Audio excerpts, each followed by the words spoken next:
ஹல்லேலூயா. கர்த்தர் நல்லவர், அவர் கிருபை என்றும் உள்ளது. மற்றுமொரு இந்த எபேசு நிருபத்தில் உள்ள ஆழமான, அதாவது பரலோக வாழ்வை பூமியில் வாழ்கிற சத்தியங்களை கற்றுக்கொள்ள அவளோடு வந்திருக்கிற உங்கள் ஒவ்வொருவரையும், இந்த சத்தியங்களை கேட்கிற உங்கள் ஒவ்வொருவரையும் அந்த வெளிப்பாட்டின் ஆவியினால் உங்களை நிரப்பி அந்த வெளிப்பாட்டை தருவாராக என்று சொல்லி வாழ்த்தி வரவேற்கிறேன்.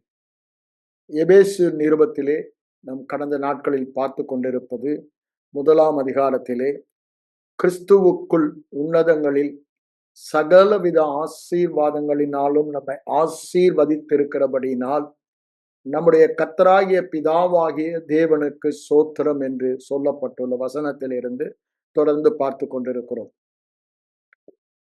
கிறிஸ்துவுக்குள் என்று சொல்லுவதே நாம் பிரதானமாக இந்த அதிகாரத்தில் பார்க்கிறோம். நாம் தெளிவாக ஒன்று தெரிந்து கொள்ள வேண்டும். பிதாவாகிய தேவனுக்கு கிறிஸ்து இல்லாமல் ஒரு திட்டமும் இல்லை. கிறிஸ்து இல்லாமல் அவரோடு ஒரு உறவும் இல்லை. கிறிஸ்துவோக்குள் வைத்துதான் நம் பிதாவாகிய தேவனோடு உறவு பெறும் பாக்கியத்தை பெற்றோம். ஆகவேதான் நாம் பார்க்கும் பொழுது இங்கு வேதம் தெளிவாய் சொல்லுகிறது, அவர் உலக தோற்றத்திற்கு முன்பே நம்முடைய ரட்சிப்பின் திட்டத்திற்காக தெரிந்து கொள்ளப்பட்டவர் என்று வேதம் சொல்லுகிறது. அப்படி பார்க்கும் பொழுது நாம் எல்லோரும் உலக தோற்றத்திற்கு முன்பே அவருடைய ரட்சிப்பின் திட்டத்தில் கிறிஸ்துவுக்குள் வைக்கப்பட்டவர் என்றுதான் வேதத்தின் அர்த்தமாகிறது. அதனாலதான் 4ஆம் வசனத்தில் அவர் சொல்றார், 3 இதை சொல்லிவிட்டு கிறிஸ்துவுக்குள் என்ன பண்ணாரா, உலக தோற்றத்திற்கு முன்பே அன்பிலே பரிசுத்தமுள்ளவர்களும் மாசில்லாதவர்களுமாய் இருப்பதற்கு நம்மை தெரிந்து கொண்டார் என்று சொல்லுகிறார். நல்லா யோசித்து பாருங்கள். நம்மை அவர் உலக தோற்றத்திற்கு முன்பே தெரிந்து கொண்டார் என்றால் உலகமே தோன்றவில்லை, அங்க இருளும் இல்லை, எதுவும் இல்லை. அதற்கு முன்பாகவே நம்மை தெரிந்து கொண்டார். நாம் எவ்வளவு விசேஷமானவர்கள்! கிறிஸ்துவுக்குள், அந்த ஒரே காரணம்தான்.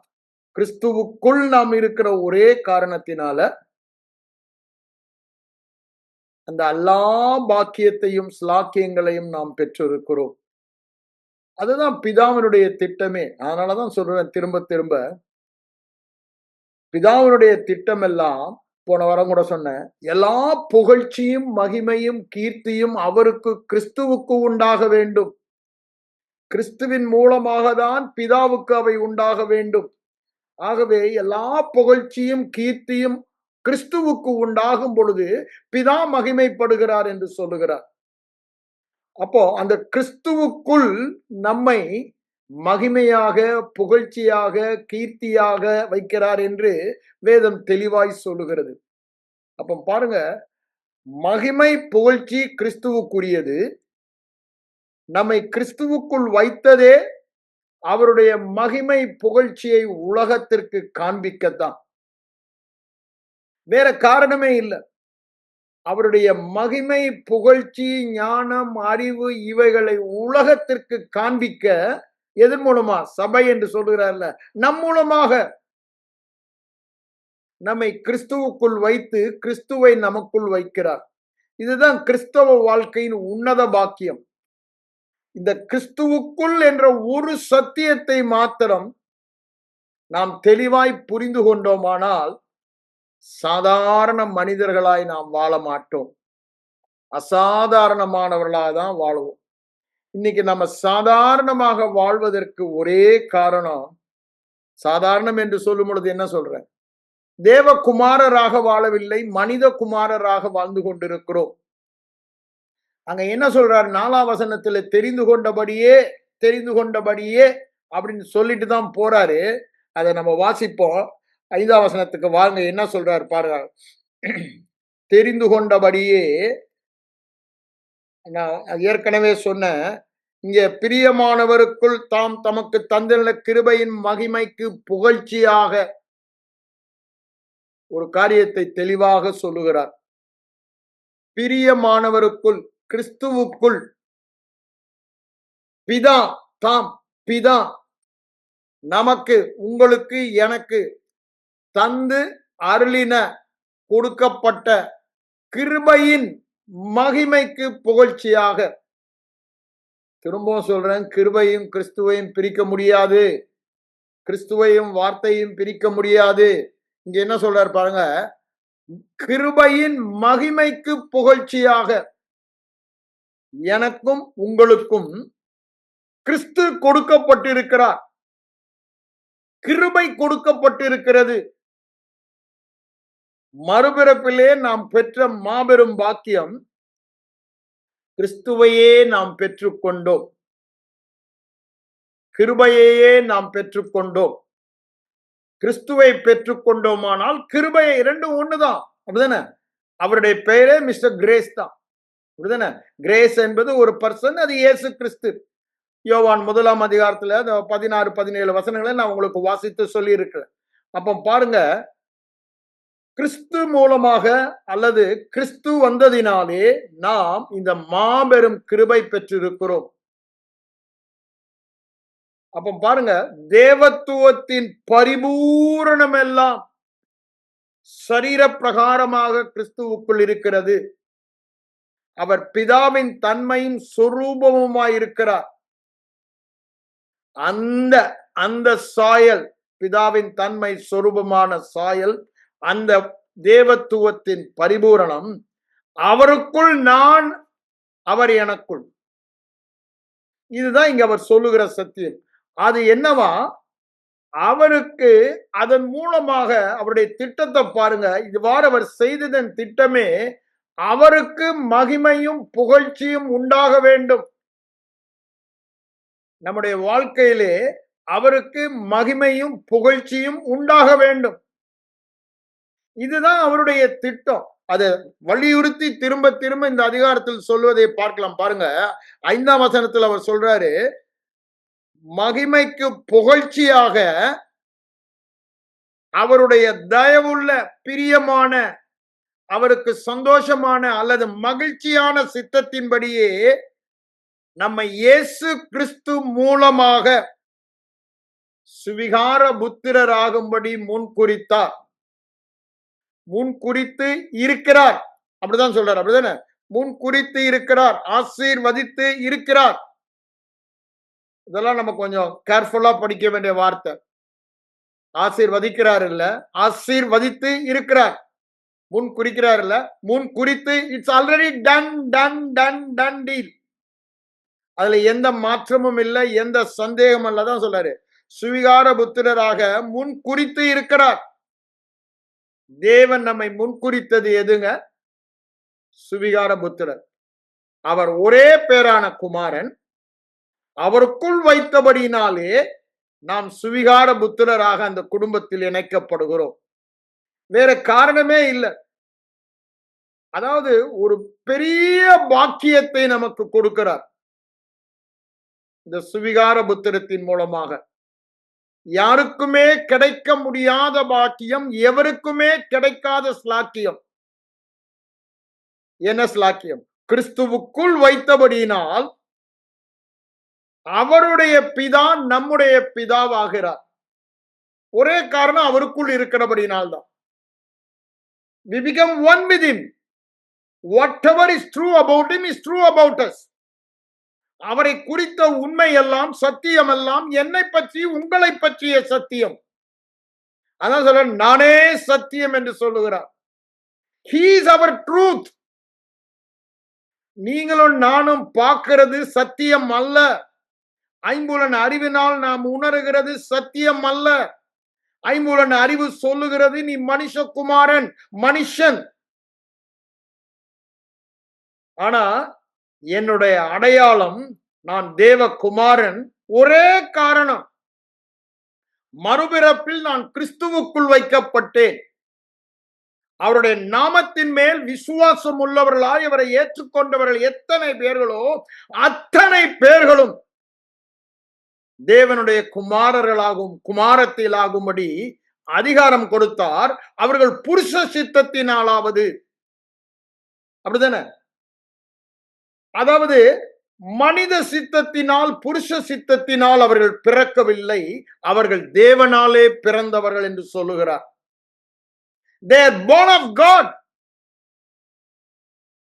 ஏங்க, அவர் தேவனால் பிறந்தவர், நாம் தேவனுக்குள் வைக்கப்பட்டபடியால் தேவனால் பிறந்தவர்கள், அல்லது தேவ வார்த்தையால் பிறந்தபடியால் தேவனால் பிறந்தவர்கள். இதுதான் வேதவசனம் சொல்லுகிறது. கிறிஸ்துவால் பிறந்தவர்கள், தேவ வார்த்தையால் பிறந்தவர்கள். We are born of Christ. கிறிஸ்துவுக்குள் இருக்கிறபடினால் தான் நாம் புது சிருஷ்டி. இன்று உம்மை ஜெனிப்பித்தேன். அவரை பார்த்து சொன்னார்ல, அவருக்குள் இருக்கிறபடினால் தான் அன்று நாம் ஜெனிப்பிக்கப்பட்டோம். விசுவாசிக்கும் பொழுது நாம் அதை பெற்றுக்கொண்டோம். ஆனால் அவர் உயிரோடு எழுந்த பொழுது சொன்னார்ல, இன்று உம்மை ஜெனிப்பித்தேன். அது நம்மை பற்றிய உண்மை. திரும்பவுமாக அதை எடுத்து உங்களுக்கு நான் நினைப்பூட்ட விரும்புகிறேன். எபிரேயர் 1 அதிகாரத்துக்கு வாங்க. அதை அவர் அங்க சங்கீதக்காரன் சொல்லுவதை மேற்கோள் காட்டி சொல்லுவதை பார்க்கலாம். அவர் என்ன சொல்றார் பாருங்க. அவர் எவ்வளவு விசேஷமானவர், மேன்மையுள்ளவர் அப்படின்னு சொல்றாரு 4ஆம் வசனத்துல. நல்லா புரிந்து கொள்ளுங்க. அவை எல்லாம் நம்மை பற்றி சொல்லுகிறவை. திரும்பவும் சொல்லுகிறேன், கிறிஸ்துவை பற்றி சொல்லுகிற உண்மை எல்லாம் கிறிஸ்துவுக்குள் நாம் வைக்கப்பட்டபடியால், கிறிஸ்து நமக்குள் இருக்கிறபடியால் நம்மை பற்றிய உண்மை. அததான் அவர் சொல்றாரு. அவருடைய தன்மையின் சொரூபமும், அப்படிதானே, சர்வத்தையும் ஆளுகிறவர், மகிமையின் பிரகாசம். யாரை பற்றி சொல்லுகிறார்? கிறிஸ்துவுக்குள் அவருடைய தன்மையின் சொரூபம், மகிமையின் பிரகாசம் நாமத்தான். ஆனா நீங்க அதை வாயில சொல்லல. சொல்லாம, உங்களுக்கு நினைப்பூட்டாம, உங்கள் மனதின் எண்ணங்களில் அது ஓங்கி மேலோங்கி இல்லாமல் அவ்வாறு நாம் வாழ முடியாது. அதனாலதான் சொல்றேன், திரும்ப திரும்ப சொல்லுகிறோம். நான் பிதாவின் மகிமையின் பிரகாசமும் தன்மையின் சொரூபம். அதுதான் ஜோல் லைஃப். ஜோல் லைஃப் என்பது மகிமையின் பிரகாசம், தன்மையின் சொரூபம். அவர் என்ன தன்மையா இருக்கிறாரோ அந்த சாயல், அவருடைய பிரகாசத்தின் ரூபம். அவர் என்ன பண்றாராம்? சகலவற்றையும் தம்முடைய வசனத்தில் தாங்குகிறார். பாவங்களை சுத்திகரிப்பை உண்டு பண்ணி வலது பாரசத்தில் உட்காரும் பொழுது என்னையும் சுத்திகரித்து, அந்த பரிகார பலியினாலே சுத்திகரித்து என்னையும் அவரோடு உன்னதங்களில் விட்கார பண்ணிவிட்டார். இப்பொழுது நான் யாரு? பரலோக பிரஜை. இங்கு ஒரு அம்பாசிடர், அப்படிதானே, தூதுவராக அனுப்பப்பட்டுள்ளேன் அவருடைய காரியங்களை கண்காணிக்கும்படி. அவருடைய காரியங்களை கண்காணிப்பவன். I am his representative on the earth to take care of his things. அப்படிதானே, அவருடைய காரியங்களை கண்காணிக்க. அப்போ நான் சாதாரணமானவன் அல்ல. நான் அந்த என்ன பிரித்துட்டாரு. எப்படி ஆதியாகமத்தில் தேவன் எல்லாவற்றையும் பிரிக்கிறார், இருளையும் வெளிச்சத்தையும், அத மாதிரி நம்ம பிரித்துட்டாரு. We are totally set apart. அதுதான் பரிசுத்தம். 4ஆம் வசனம் சொல்றாருல, பரிசுத்தமும். அப்போ we are totally set apart from darkness. நம்மிடத்துல இருளே இல்ல. ஏங்க, நம்ம ஒளியில் இருக்கிறோம். அதனாலதான் ஆண்டவர் ஒளியாய் இருக்கிறீர்கள், ஒளியின் பிள்ளைகளாய் நடந்து கொள்ளுங்கள். ஒளியின் பிள்ளைகளாய் நடக்கிறாங்கன்னு சொல்றதுக்கு முன்னாலே நீங்க ஒளியாய் கிறிஸ்துவுக்குள் இருக்கிறபடினால், நீங்கள் அந்த ஜீவ ஒளியில் இருக்கிறபடியினால் இருளானது உங்களை மேற்கொள்ளாது. அது நல்லா புரிந்து கொள்ள வேண்டிய சத்தியம். எப்பொழுதெல்லாம் அந்தகாரத்தின் வல்லமை எந்த பகுதியிலும் எந்த விதத்திலும் உங்களை மேற்கொள்ள முயற்சிக்கிறதோ, அப்பொழுதெல்லாம் அந்த அந்தகார வல்லமைக்கு உடன்படாமல் எதிர்த்து நிற்க வேண்டியது நம்முடைய வேலை. அது வியாதியா இருக்கலாம், அது குறைவா இருக்கலாம், அது தரித்திரமா இருக்கலாம், அது கோபமா இருக்கலாம், தவறான பேச்சா இருக்கலாம். எந்த விதத்திலும் அந்த இருளின் அந்தகார கிரியைகள், அதாவது பிசாசின் கிரியைகள், அப்படிதானே? அந்தகாரத்தின் கிரியைகள், பிசாசின் கிரியைகள் அல்லது மரணத்தின் கிரியைகள். எந்த விதத்திலும் எந்த பகுதியிலும் நம்ம தொடக்கூட கூடாது. ஏன்? we belong to a different kingdom, not in the kingdom of darkness. இருளின் அதிகாரத்தில் இல்ல, ஒளியின் அதிகாரத்தில் இருக்கிறோம். he has separated us. ஆதியிலே எப்படி இருளும் வெளிச்சமும் பிரிய கடவது என்றாரோ அத மாதிரி நம்ம பிரித்துட்டாரு. வெளிச்சம் உண்டாக கடவது என்று சொன்ன தேவன் நம் இருதயங்களிலே பிரகாசித்த பொழுது நம்மை பிரகாசத்துக்குள் கொண்டு வந்து விட்டார். ஒளியின் ராஜ்யத்திற்குள் கொண்டு வந்து விட்டார். குமாரனுடைய எல்லாமே கிறிஸ்துவுக்குள் வைக்கப்பட்ட ஒரே காரணம். அப்ப பாருங்க, நாம் இருக்கிற பாக்கியத்தை பாருங்க. இருள் தொடக்கூட முடியாது. தொடர்றதுனா காரணம் நீங்களும் நானும் அனுமதிக்கிறோம். நமக்கு அனுமதிப்பதையும் அனுமதியாமல் இருப்பதையும் நம்முடைய கையில கொடுத்துட்டாரு. ஸ்தானாபதியாக அனுப்பி அவருடைய காரியங்களை நடப்பிக்க நமக்கு முழு அதிகாரத்தையும் கொடுத்து விட்டார். அதனாலதான் சொல்றாரு, நீ எதை அனுமதிக்கிறோ அதுதான்டா பூமியில அனுமதிக்கப்படும். நீ எதை அனுமதிக்கலோ அது அனுமதிக்கப்படாது. You are a king. அவருடைய குமாரன், ராஜாதி ராஜாவுடைய ராஜகுமாரன். அப்போ அவருடைய செங்கோல் ஆளுகையை பூமியிலே இன்னொரு விதத்துல சொல்ல போனா அந்த ராஜ்யத்தை கொண்டு வருபவன். இந்த உலகில் உள்ள எல்லா ராஜ்யங்களையும் மேற்கொண்டு தேவ ராஜ்யத்தை ஸ்தாபிக்கத்தான் நம்மை அனுப்பி இருக்கிறார். அதற்குத்தான் நம்மை தெரிந்து கொண்டார். அதற்குத்தான் நம்மை கிறிஸ்துவுக்குள் வைத்தார். ஏன்? அதன் மூலமாக எல்லா மகிமையும் புகழ்ச்சியும் அவருக்கு வர வேண்டும். திரும்பவும் சொல்றேன், எந்த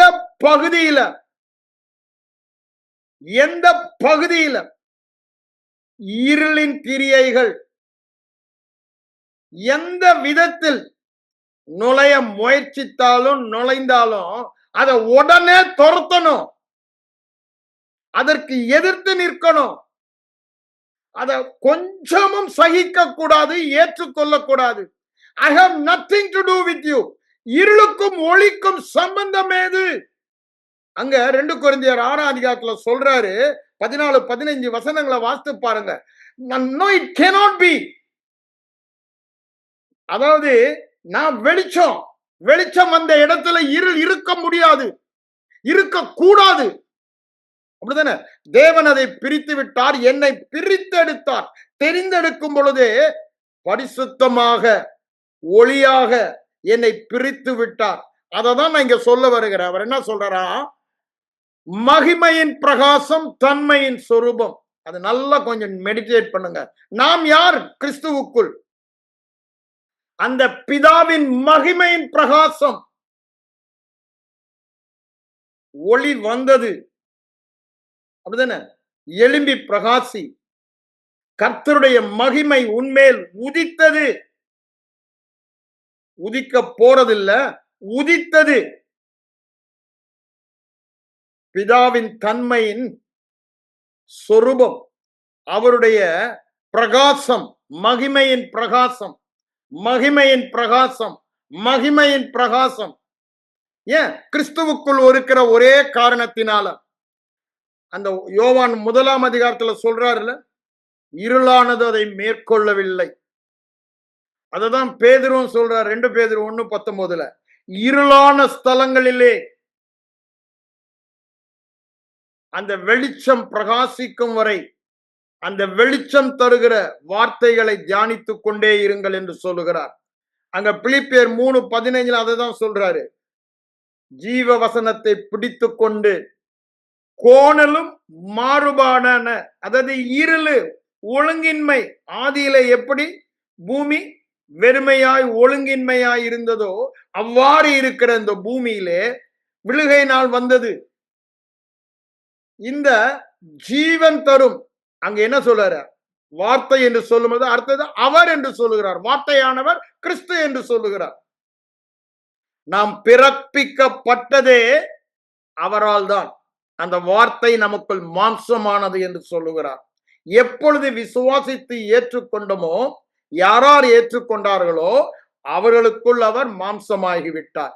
அப்போ அந்த வெளிச்சம், ஜீவ ஒளி எந்த மனுஷனையும் பிரகாசிக்க, அப்போ இருளே இல்லாமல் பிரகாசிக்கிற ஒளியை நாம் பெற்றிருக்கிறோம். அதனாலதான் திரும்ப திரும்ப சொல்றேன், எந்த பகுதியிலும் எந்த விதத்திலும் மரணத்தின் அந்தகார இருளின் கிரியைகள் நம்மை தொட அனுமதிக்க கூடாது, அதற்கு உடன்படக்கூடாது என்றாரு. அதற்கு எதிர்த்து நிற்க சொல்லுகிறார் பவுலடிகளார். அந்த எபேசியர் பின்னால சொல்லும் பொழுது ஒளியின் பிள்ளைகளாய் நடந்து கொள்ளுங்கள் என்று சொல்லுகிறார். 5வது அதிகாரத்தை எடுத்து படிச்சு பாருங்க. ஏன் நீங்க ஒளியா இருக்கிறபடினால் ஒளியின் பிள்ளைகளாய் நடந்து கொள்ளுங்கள் என்று சொல்லுகிறார். இதெல்லாம் எப்ப நடந்தது? அதை வாசிக்கத்தான் நான் வந்தேன். 5ஆம் வசனத்துல சொல்றார் பாருங்க, நீர் என்னுடைய குமாரன், இன்று நான் உம்மை ஜெனிப்பித்தேன். அப்போ கிறிஸ்துவுக்குள் இருக்கிறபடினால நாமும் அன்று ஜெனிப்பிக்கப்பட்டோம், புது சிருஷ்டியாக்கப்பட்டோம். புது சிருஷ்டி அவர் இருக்கிற வண்ணமாகவே இருக்கிறார். அந்த சாயலில அவர் இருக்கிற சாயல் மகிமையின் பிரகாசம், தன்மையின் சொரூபம். பிதாவுடைய மகிமையின் பிரகாசம், பிதாவுடைய தன்மையின் சொரூபம். அந்த சாயலில நம்ம சிருஷ்டித்தார் கிறிஸ்துவுக்குள் வைத்து. அதற்குத்தான் நம்மை தெரிந்து கொண்டு முன்குறித்து அழைத்து நீதிமானாக்கி அந்த மகிமையில் நம்மை வைத்து மகிமைப்படுத்தியும் இருக்கிறார்.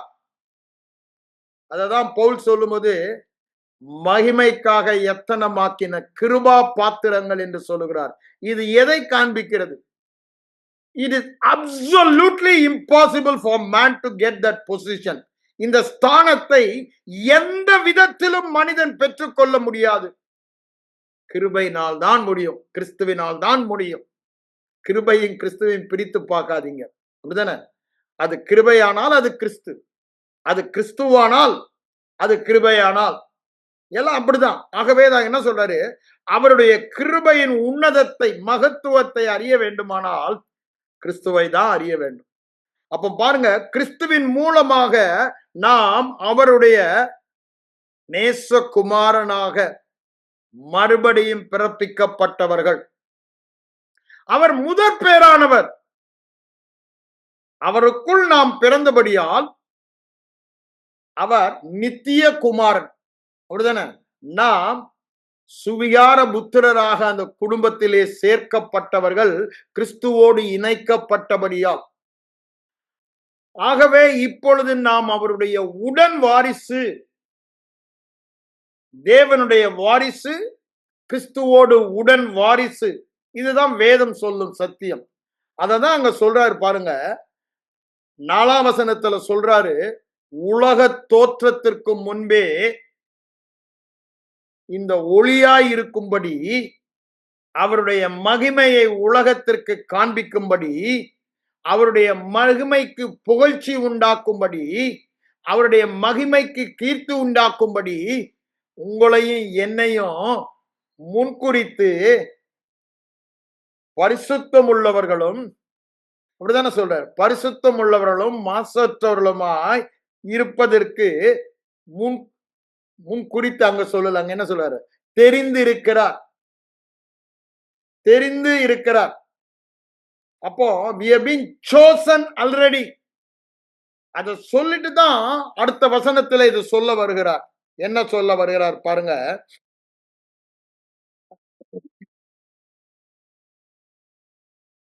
பிரியமானவருக்குள் நாம் பிதா, நாம் அல்ல, தாம் பிதா நமக்கு தந்தருளின தம்முடைய பிதாவினுடைய கிருபையின் மகிமைக்கு புகழ்ச்சியாக.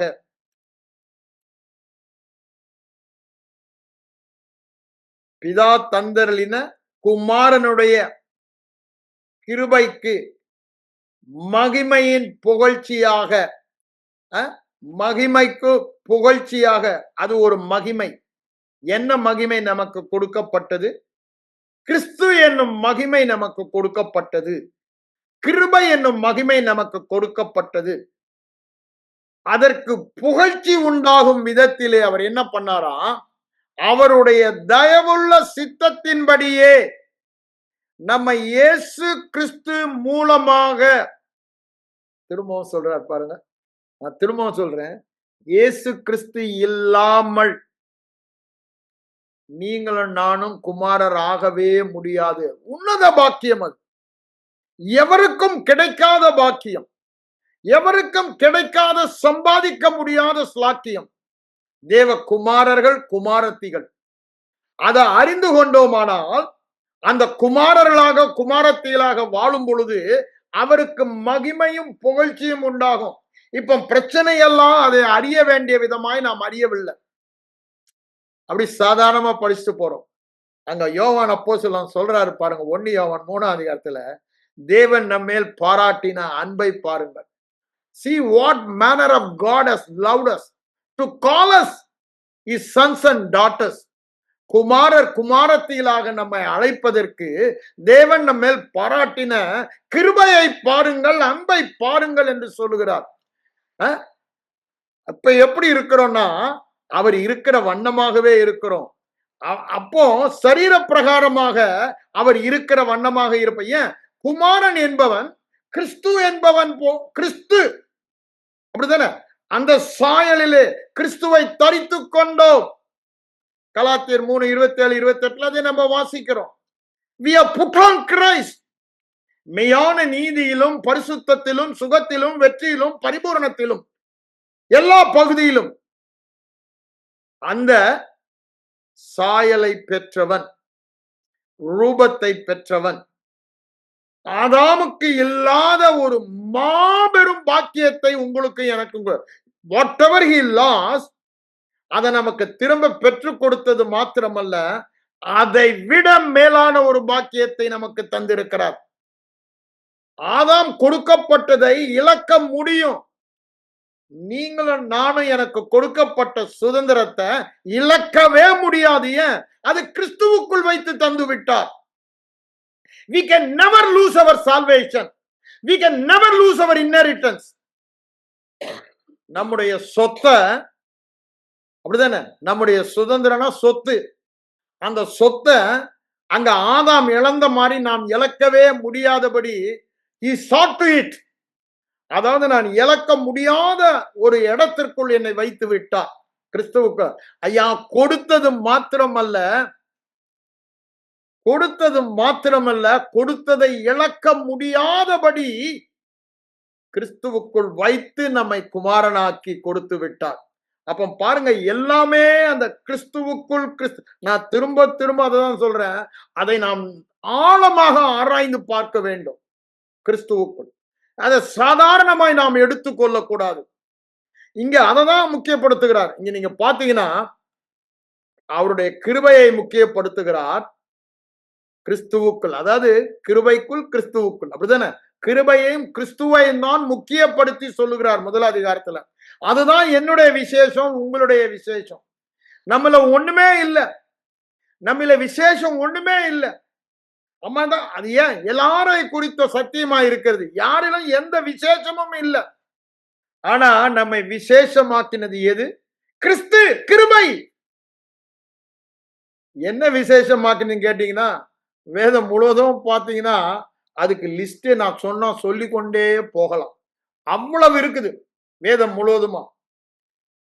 நீங்க பாத்தீங்கன்னா அங்க யாத்ராகமத்துல பாருங்க, 19ஆம் அதிகாரம் 5-6 வசனங்களில் என்ன சொல்றாரு?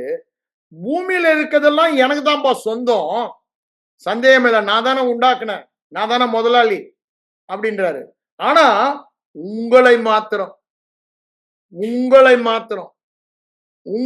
மாத்திரம் சொந்த சம்பத்தாக உலக தோற்றத்திற்கு முன்பே திட்டம். அதனாலதான் அங்க இஸ்ரவேல் மக்களை பார்த்து சொல்றாரு, தெரிந்து கொண்டவர்களை பார்த்து சொந்த சம்பத்தாக,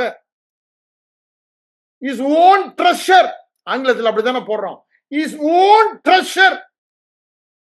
நம்ம யாருங்க? கிறிஸ்துவுக்குள்ள இருக்கிறபடினால God's own treasure, God's bank account, அப்படித்தானே? காட்ஸ் எல்லாமே நீங்க சொல்லலாம். அவருக்கு என்னென்ன சொந்தமோ அதெல்லாம் நம் மூலமா தான் உலகத்துல சொந்தம். எல்லாவற்றையுமே நமக்குள்ள வைத்துட்டாரு. whatever belongs to God belongs to Christ. தேவனுக்கு சொந்தமானதெல்லாம் கிறிஸ்துவுக்கு சொந்தமானது, கிறிஸ்துவுக்கு சொந்தமானதெல்லாம் எனக்கு சொந்தமானது. அங்க சொல்றாருல 1 கொரிந்தியர் 3ஆம் அதிகாரம் 20லிருந்து 22 வசனங்கள் இல்ல. அததான் நான் சொல்லுகிறேன். அப்ப பாருங்க, இங்க வானமும் பூமி சமுத்திரம் அது நிறைவு எல்லாமே அவருடையது. It's all his treasure. அவருடைய சொத்து சொந்தமானது. அதை எடுத்து நமக்கு வச்சுட்டு நீ தாண்டா என் சொத்துன்றார். கொஞ்சம் யோசித்து பாருங்க. அந்த அளவில்லாத கிருபை அன்பையும் நீ தாண்டா எனக்கு சொத்துன்றாருங்க. நீ என் சொந்த சம்பத்து, என் சொந்த சம்பத்து. அங்க மட்டுமா சொல்றாரு, அத மல்கியாலையும் திருப்பி சொல்லுவார் பாருங்க. மல்கியால 3ஆம் அதிகாரத்துக்கு வந்தீங்கன்னா அங்க அவர் சொல்லுவாரு, ஜுவல்னுவார் இங்கிலீஷ்ல, தமிழ்ல எப்படி போட்டிருக்குன்னு நம்ம ஒரு தடவை பார்த்துட்டு நான் உங்களுக்கு சொல்றேன். அவருடைய பொக்கிஷம் என்று இங்கு சொல்லுகிறார், சொந்த சம்பத்து என்று சொல்லுகிறார்.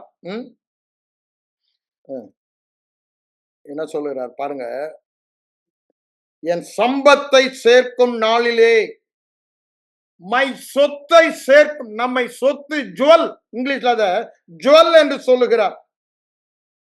அவருடைய சம்பத்து அவருடைய ஜுவல் என்று சொல்லுகிறார். அவருக்கு சொந்தமானது எல்லாமே நீங்களும் நானும் தான். வானம் பூமி சமுத்திரம் எல்லாமே சொந்தக்காரர். அந்த சொந்தக்காரர் அந்த சொந்தத்தை, அந்த ஆஸ்திய எல்லாவற்றையும் கிறிஸ்துவுக்குள் வைத்து எனக்குள் உங்களுக்குள் வைத்து விட்டார். அததான் நான் சொல்ல வருகிறேன். எவருக்கும் கிடைக்காத பாக்கியம் அந்த மூத்த குமாரனுக்குள் வைத்து இளைய குமாரன் குமாரத்திகளாகிய நமக்குள்ளே வைத்து விட்டார். அதுதான் சொல்றாரு, என் சம்பத்தை நான் சேர்க்கும் நாளிலே நீங்களும் நானும் தான் அவருடைய ட்ரெஷர், அவருடைய ஜுவல். பாருங்க, ஒரு விலை உயர்ந்த முத்தை பார்த்து நம்மை விலை உயர்ந்த முத்தாக அவர் பார்க்கிறார். நம்முடைய பார்வையை நாம் மாற்ற வேண்டும். அதற்கு தான் கிறிஸ்துவுக்குள் இருக்கிறபடியினால் பிதா என்னை எப்படி பார்க்கிறாரோ அப்படி நான் பார்க்க வேண்டும், அப்படி நான் நினைக்க வேண்டும். அப்படி நினைக்கும் பொழுது என் நினைவின்படியே வாழ்வேன். விலை உயர்ந்த முத்து. அதற்காக தனக்கு உண்டான எல்லாம் தன்னையே முழுவதுமாய் கொடுத்து அதை நம்மை அவருக்கு சொந்தமாக்கி கொண்டார். சாதாரணமா சொந்தமாக்கலங்க. அவருக்கு சொந்தமான சம்பத்து, அவருடைய வெல்த், அவருடைய சுதந்திரம். அதனாலதான் அங்க ஜெபிக்கும் போது என்ன சொல்றாரு, எபேசியர் 1:18, அவருக்கு பரிசுத்தவான்களுக்குள் இருக்கிற சுதந்திரம் இன்னது. ஐயா, இந்த சொத்து இன்னது. இந்த சொத்தை தான் சொல்றேன் நானு.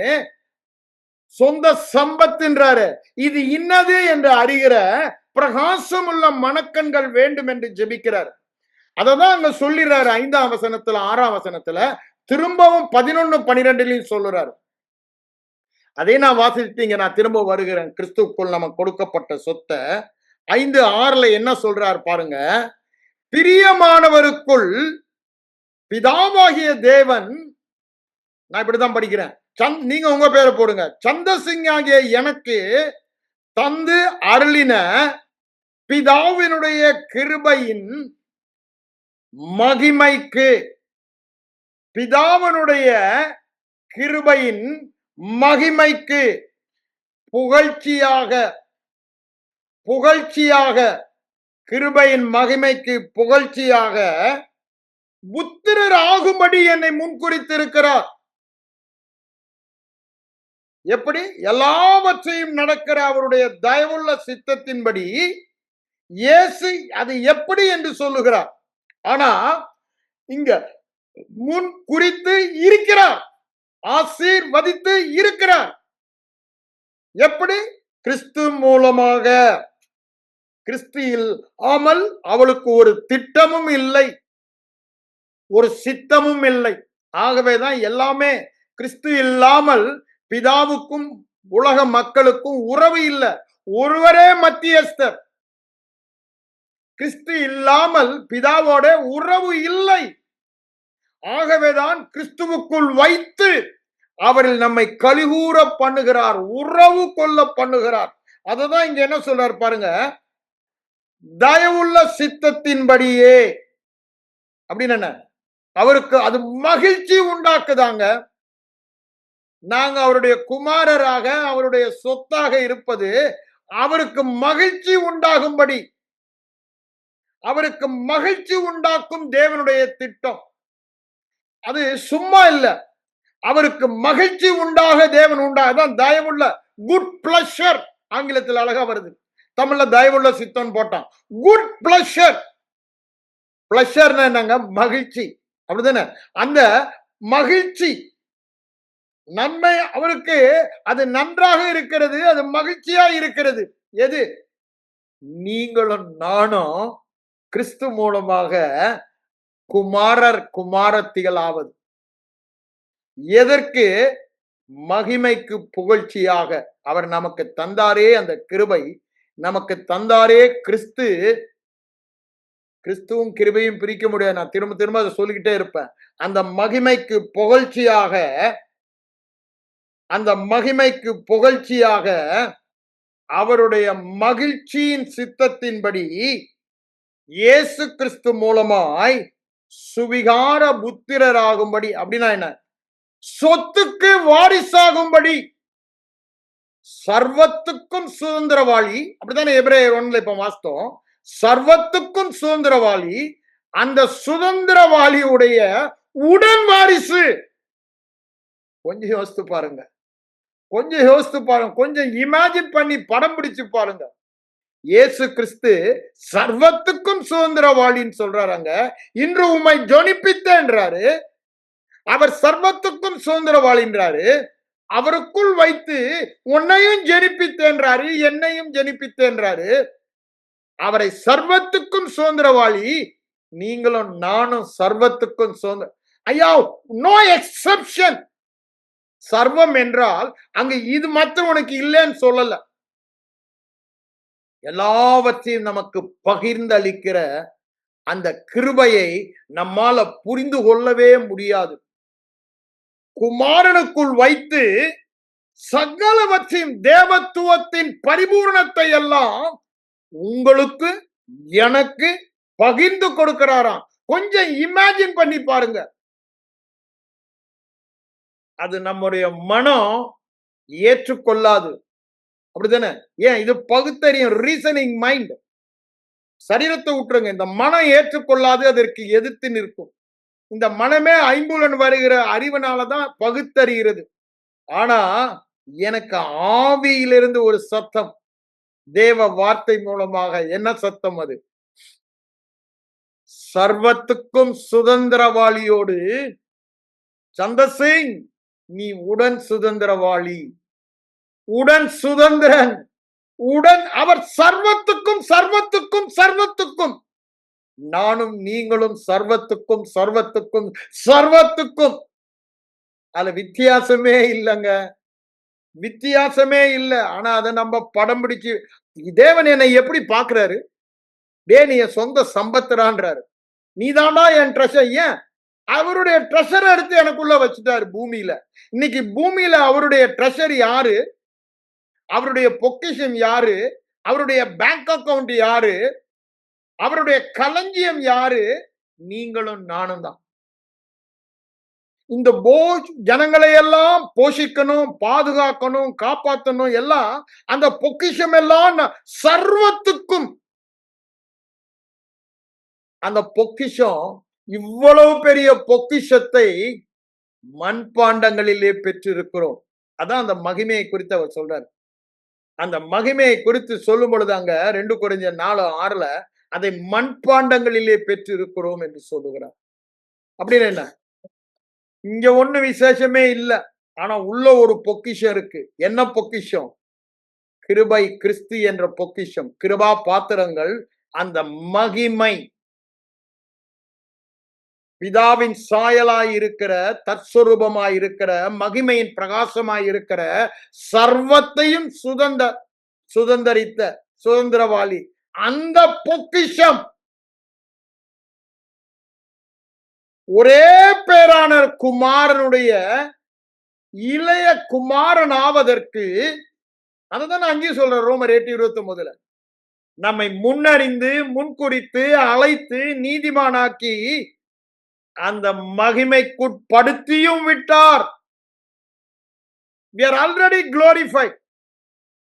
சரீர மீட்பு வருகிறது இல்லைன்னு சொல்லல, ஆவியிலே உள்ளான மனிதனிலே அந்த மகிமையில் தான் இருக்கும்.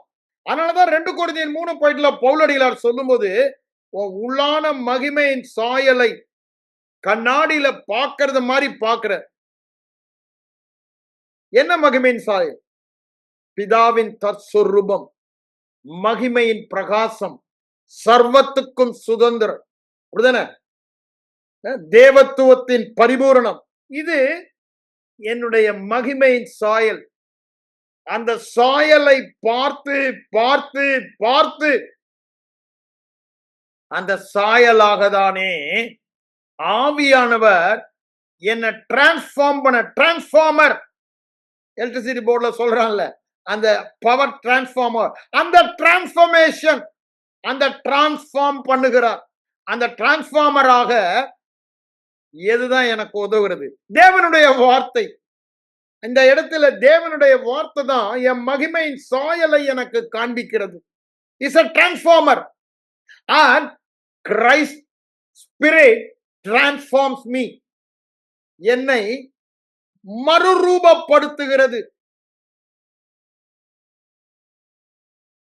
டிரான்ஸ்ஃபார்மரை நான் பார்க்கும் பொழுதெல்லாம் நான் அந்த டிரான்ஸ்ஃபார்மர் மூலமாக ஆவியானவர் என்னை டிரான்ஸ்ஃபார்ம் மறுரூபப்படுத்துகிறார். என்ன மாதிரி மறுரூபப்படுத்துற? பிதாவின் தன்மை, அப்படிதானே? மகிமை, மகிமையின் பிரகாசம், தன்மையின் சொரூபம், சர்வத்துக்கும் சுதந்திரன், சர்வத்துக்கும் நோ எக்ஸெப்ஷன். எனக்கு அதுலதான் ரொம்ப பிடிக்குது. No exception, anything. அதுல இருந்து இதுதான் இல்லனே இல்ல, எல்லாவற்றுக்கும் நான் சுதந்திரவாளி. அதனாலதான் சொல்றாரு, பூமியில் உள்ள சகல ஜாதிகளிலும் சகல கோத்திரங்களிலும் ஜனங்களிலும் உங்களை மாத்திரம் எப்படி இருளையும் வெளிச்சத்தையும் பிரித்தனோ உங்களை பிரித்து எனக்கு சொந்தமாக்கி கொண்டேன் என்று சொல்லுகிறார். அததான் அங்க நான் வாசித்தல, யாத்திராகமம் 19:5-6 வசனங்களை நான் வாசிக்கல, ஆனா எடுத்து வேணா வாசித்துறேன் பாருங்க. அவர் என்ன சொல்லுகிறார்? இது நம்ம ஏற்கனவே blessed us with all spiritual blessings என்றத என்னென்ன பிளஸிங்க பழைய ஏற்பாட்டிலே சொல்லியிருக்காரு. அப்ப அதை விட நமக்கு மேலான ஆசீர்வாதம் இல்லையான்னு அதை நான் காண்பிக்கும் போது உங்களுக்கு காண்பித்தேன். என்ன சொல்றாரு பாருங்க. அங்க பழைய உடன்படிக்கையில வாக்கை கேட்டு கை கொள்வீர்களானால், அது நல்ல மனசுல வச்சுக்கொள்ளுங்க. நீங்களும் நானும் இருக்கிறது பழைய உடன்படிக்கையில் இல்ல, புதிய உடன்படிக்கையில் இருக்கும். அதை ஏற்கனவே நான் உங்களுக்கு சொல்றேன். சந்தேகம் இருந்தா நான் இப்ப வாசிக்கிறேன். 1 பேதுரு 2:9 எடுத்து பார்ப்பாங்க. என்ன சொல்றாரு பாருங்க. எனக்கு சொந்த சம்பத்தாய் இருப்பீர்கள், பூமியிலே எல்லாம் என்னுடையது. ஒரே வார்த்தையில முடிச்சார், என்னுடையது. நீங்க அதற்கு நீங்க தான் அந்த சம்பத்துன்றார். பூமி எல்லாம் என்னுடையது, என் சொத்து, நீங்க தாண்டா அந்த சொத்துன்னு சொல்லிட்டு என்ன சொல்றாரு பாருங்க.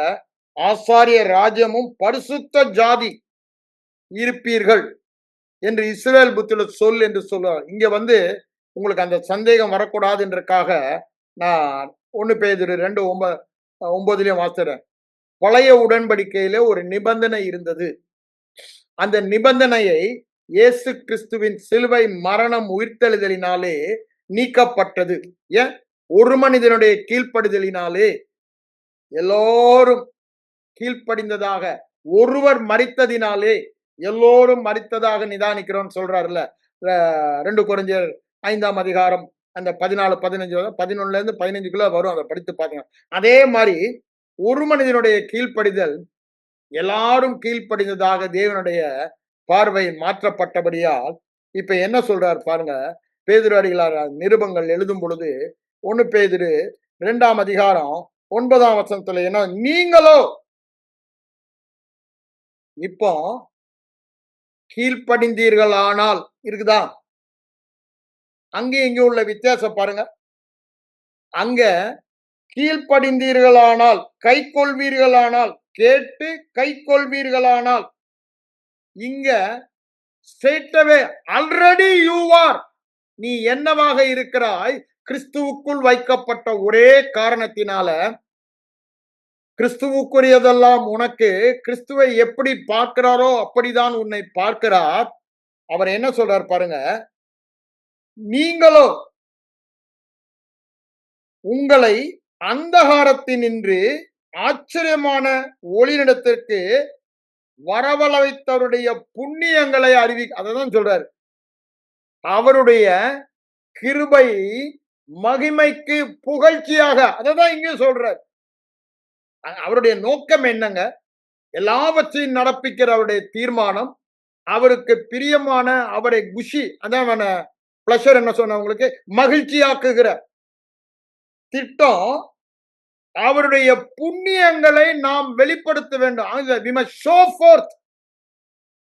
சுகந்த வாசனை வீசணும். நம்ம அங்க சொல்றாருல்ல, 2 கொரிந்தியர் 2ஆம் அதிகாரம் 14ஆம் வசனத்துல, எல்லா இடங்களிலும் எப்பொழுதும் எங்களை வெற்றி சிறக்க பண்ணி அவருடைய கிருபையின் மகிமையின் வாசனையை எங்கள் மூலமாய் வீச பண்ணுகிறார். அததான் சொல்றாரு இங்க, அறிவிக்கும்படி தெரிந்து கொள்ளப்பட்ட, நான் தெரிந்து கொள்ளப்பட்டதை தான் இப்ப பார்த்துக்கிட்டு இருக்கோம்.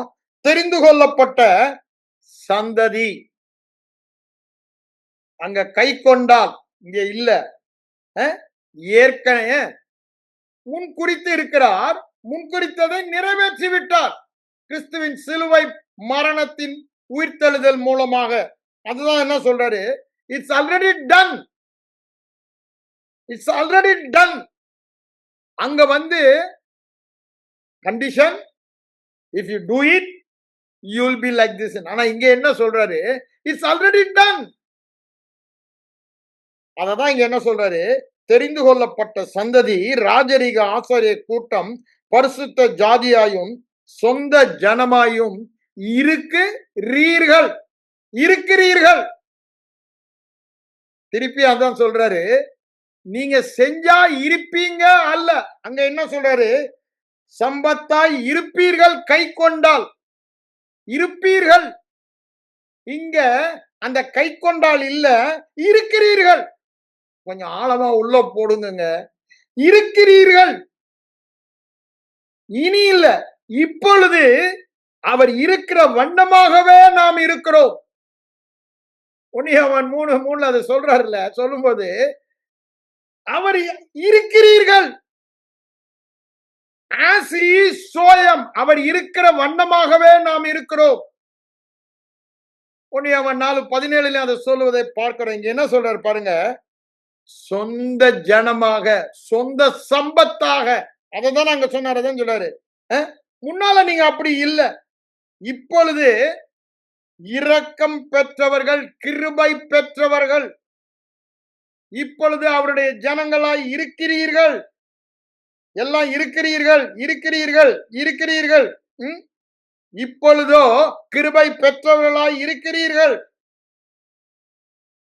அததான் சொல்லிட்டு தான் அப்புறம் அடுத்த பாயிண்ட்டுக்கு போறாரு. இந்த பாவத்தை சம்பத்துக்கு உனக்கு சம்பந்தம் இல்லடா, நீ யாரு, நீ என்னவா இருக்கிற, அத பாருடான்னு இங்க பவுலடிகளார் சொல்ற மாதிரிதான் பேதுரு இங்க 2ஆம் அதிகாரத்துல சொல்வதை நம்ம பார்க்கிறோம். அப்போ இதுதான் நமக்கு முக்கியம். என்ன, கிறிஸ்துவுக்குள் நாம் யார், அவருடைய சொத்து. நம்ம சாதாரணமானவர்களா, நம்மை பற்றிய எண்ணத்தை நாம் மாற்ற வேண்டும். அவருடைய சொந்த குமாரனாக நம்மை மாற்றிவிட்டார், குமாரத்திகளாக மாற்றிவிட்டார். எல்லாவற்றையும் கிறிஸ்துவுக்குள் வைத்து அந்த சொத்துக்கு வாரிசுக்காரராக நம்மை மாற்றிவிட்டார். இப்ப எதுவா எனக்கு தாரும் ஆண்டவரேன்னு கேட்கறதுக்கு இருக்கா? கொஞ்சம் யோசித்து பாருங்க, கொஞ்சம் யோசித்து பாருங்க. இதுவா இதை தாரும் அதை தாரும் கேட்கறதுக்கு ஏதாவது இடம் இருக்கா? எல்லா சொத்தையும் சர்வத்துக்கும் சுதந்திரம். நீங்களும் நானும் நீங்களும் நானும் அதுதான் பரிசுத்தவான்களுக்கு கொடுக்கப்பட்ட சுதந்திரம். பவுலடியிலர் அங்க அப்போஸ்தலர் 27ல அங்க ராஜா கிட்ட பேசும்போதும் அதை தான் சொல்றாரு பாரு. பரிசுத்தவானுடைய சுதந்திரத்தை விசுவாசத்தினால அவங்க பெற்றுக்கொள்ளும்படி அவருடைய கண்களை திறக்கும்படி சுவிசேஷ ஒளியை சொல்லுகிற ஊழியத்தை எனக்கு கொடுத்தார் என்று அங்க அப்போஸ்தலர் 26ல நம்ம வாசிக்கிறோம். 18, 19, 20 வசனங்களை வாசித்து பாருங்க. அங்க சொல்லுவார், அவரை ஒளியை வெளிப்படுத்துவர் என்று சொல்லாமல் வேறொன்றையும் நான் சொல்லவில்லை என்னுவார். அகிரிப்பா ராஜாவே அப்படின்னு. அப்போ பாருங்க இங்க என்ன சொல்றாரு, அதேதான் கொலோசியர் 1 12, 13ல பரிசுத்தவான்களின் சுதந்திரத்தில் அப்படின்னா என்ன, சர்வத்துக்கும் சுதந்திரவானவரின் சொத்துக்கு, சர்வத்துக்கும் சுதந்திரவாளியான சொத்துக்கு இதை எப்படியா நான் பங்கு பெற முடியும் தான் அங்க அப்போஸ்தலர் 25ல சொல்றாரு. நமக்கு சுதந்திரத்தை தரவல்ல கிருபையுள்ள வார்த்தை. அந்த வார்த்தை கூட பாருங்க, அங்க கிருபை வந்துருச்சு. கிருபையுள்ள புது உடன்படிக்கையின் வாக்குத்தை, கிறிஸ்துவுக்குள் கிருபையுள்ள வார்த்தை இதுங்க. கிறிஸ்துவின் வார்த்தை, கிறிஸ்துவுக்குள் இருக்கிற வார்த்தை, கிருபைக்குள் இருக்கிற வார்த்தை. அதனால தானே பவுலடியார் சொல்ல, நானல்ல கிறிஸ்துவே என்னில் வாழ்கிறார். அங்க கொரிந்தியருக்கு போகும் பொழுது என்ன சொல்ற, இது கலாத்தியர் 2 இல்ல, கொரிந்தியருக்கு போகும்போது என்ன சொல்றாரு 15:10ல, நானல்ல கிருபை. அதேதான் கிறிஸ்து கிருபை அப்படின்றாரு. என்னை பலப்படுத்துகிற கிறிஸ்துவினாலே, என்னை பலப்படுத்துகிற கிருபையினாலே அங்க பிலிப்பியர்ல சொல்லிடுறாரு 4:13ல. அதே 2 கொரிந்தியர் 12ஆம் அதிகாரத்துக்கு வரும்போது அந்த 10, 11, 12 வசனங்களை வாசித்து வந்து என்ன சொல்றாரு, உன் பலவீனத்திலே என் பலம், அப்படி என்ன அந்த கிருபை, என் கிருபை உனக்கு போதுன்றாரு. நீ பலவீனமா இருக்கும் போதே கிருபை சொல்லுகிறது நீ பலமா இருக்கிற, அத பாடுறான்றாரு. நீ வியாதியா இருக்கும் போதே நீ சுகமா இருக்கிறாய். அதான் சொல்றாரு, பலவான் தன்னை பலவீனன் தன்னை பலவான் என்று சொல்லுவானாக, சுகவீனன் தன்னை சுகவான் என்று சொல்லுவானாக, பாவி தன்னை நீதிமான். ஏன் அது கிருபை. அதான் சொல்றாரு அங்க, நான் இருக்கிறது தேவா. இங்க என்ன சொல்றாரு, கிறிஸ்துவினாலே எல்லாவற்றையும் செய்ய பலன் உண்டு. ஜீவிப்பது நான் அல்ல, ரெண்டையும் பிரிக்கவே முடியாது. அதுதான் கிறிஸ்துவுக்குள் இருக்கிற மகவம், கிருபைக்குள் வாழ்கிற மகத்துவம். அந்த கிருபைக்கு, அந்த கிறிஸ்துவுக்கு, அவருடைய மகிமைக்கு புகழ்ச்சியாக தான் நீங்களும் நாங்களும் இருக்கும். நம்ம யாரு, அந்த கிருபைக்கு புகழ்ச்சியானவர்கள், அந்த மகிமைக்கு புகழ்ச்சியானவர்கள். அது எப்போ வெளிப்படும், நம்ம விசுவாசித்து வாழும் பொழுதுதான். அததான் அவர் அங்க சொல்லுகிறதை நம்ம பார்க்கிறோம். அதனால பழைய உடன்படிக்கையில அப்படி சொல்லிட்டாரு இப்படின்னு நம்ம நினைக்க வேணாம். பழைய உடன்படிக்கையில நீங்க தான் உலகத்திலேயே பெரியவர்கள், உயர்ந்தவர்கள், மேலானவர்கள் என்று சொல்லுகிறார். அங்க எல்லாம் கை கொண்டான்றார். அப்படித்தானே, பெரியவர்கள், உயர்ந்தவர்கள், மேலானவர்கள். இப்ப நீங்களும் நானும் கிறிஸ்துவுக்குள் இருக்கிற ஒரே காரணத்தினால உலகத்தில் இருக்கிறவனிலும் எனக்குள் இருக்கிறவர் பெரியவராய் இருக்கிறபடியினால், நான் அவருக்குள் இருக்கிறபடியினால் நான் பெரியவன். I am the greatest power, greatest in every area. Nothing compared to me. ஏங்க, கிறிஸ்துவுக்குள் இருக்கிற ஒரே காரணம், கிறிஸ்து எனக்குள் இருக்கிற ஒரே காரணம், அவரோடு இணைக்கப்பட்ட ஒரே காரணம். பெரியவர்கள், உன்னதமானவர்கள், மேலானவர்கள், உன்னதமான தேவனுடைய குமாரர்கள், உன்னதமானவருக்குள் இருப்பவர்கள், உன்னதமானவரின் நிழலில், அப்படின்னு என்னங்க, உன்னதமானவர் கிறிஸ்துவுக்குள் இருப்பவர்கள், கிருபைக்குள் இருப்பவர்கள். தொடக்கூட முடியாது, தொடக்கூட முடியாது. ஏன் தொடறான், நீங்க விசுவாசிக்கல, நான் விசுவாசிக்கல. நீங்க சொல்றதோட நான் என்னதான் சொல்லணும், நான் விசுவாசிக்கல. அப்ப நல்லா யோசித்து பாருங்க, எல்லாமே நம்மை சார்ந்ததாய் ஏற்கனவே அவருடைய மறைவில் இருக்கிறபடியால், கிறிஸ்துவுக்குள் இருக்கிறபடியால் நம்மை உன்னதமானவராக வைத்து விட்டார். எவரும் தொட முடியாத உயர் ஸ்தலத்தில் நம்ம உயர்த்தி விட்டார். அங்க சொல்றாருல எபேசியர் 4ஆம் அதிகாரத்துல, பாதாளத்துக்கு இறங்கினவரே ஏறினார்னு சொல்லி அவரை உயர்த்தினது எதற்கு என்று அங்க சொல்லுகிறார் பாருங்க. அது ரொம்ப நல்லா வரும் அந்த வசனம். அது வாசிக்கிறேன் உங்களுக்கு நானு. 9ஆம் வசனத்தை வாசிக்கிறேன். ஏறினார் என்பதினாலே அவர் அதற்கு முன்னே தாழ்விடங்களில் இறங்கினார் என்று விளங்குகிறது அல்லவா? இறங்கினவரே எல்லாவற்றையும் நிரப்பத்தக்கதாக, அண்டர்லைன், எதற்காக? எல்லாவற்றையும் எல்லாவற்றாலும் நிரப்பத்தக்கதாக. அங்க சொல்றாருல எபேசியர் 1 அதிகாரத்துல 22, 24 தான் சொல்றாரு. எல்லாவற்றையும் நிரப்பத்தக்கதாக உன்னதத்திற்கு ஏறினவருமாய் இருக்கிறார். அவர் உன்னதத்திற்கு ஏறினால எல்லாவற்றாலும், அப்படிதானே, நம்மை நிரப்பினார். கிறிஸ்துவே எல்லாரிலும் எல்லாவுமாக எல்லார் மேலும் இருக்கிறார். 4:6 அது சொல்லிட்டு தான் இங்கே இதை சொல்லுகிறார். எதற்கு என்று? அவர் மரித்து உயிரோடு எழுந்த பொழுது எல்லாவற்றாலும் கிறிஸ்துவுக்குள் நம்ம வைத்தபடினால எல்லாவற்றாலும் நிரப்பத்தக்கதாக, அப்படிதான் நாங்க போட்டிருக்கு. அதை திருப்பி எடுத்து நான் உங்களுக்கு வாசிக்கிறேன். வானங்களுக்கு மேலாக உன்னதத்தில் ஏறினவருமாய் இருக்கிறார். எதற்கு? எல்லாவற்றையும் நிரப்பத்தக்கதாக. சர்வத்துக்கும் சுதந்திரவாளியாகத்தான் இருந்தது மாத்திரமல்ல, அவருடைய சரீரமான சபையை எல்லாவற்றையும் எல்லாவற்றாலும் நிரப்பத்தக்கதாக. அததான் அங்க சொல்றாரு கொலோசியர் 3:11. கிறிஸ்துவே எல்லா சொத்தையும் எல்லாருக்குள்ளும் எல்லாவுமாக இருக்கிறார். எல்லா சொத்துமாக இருக்கிறார். அதை இங்க வித்தியாசமா சொல்றாரு. அப்படிதானே? எல்லார் மேலும் எல்லாருக்குள்ளும்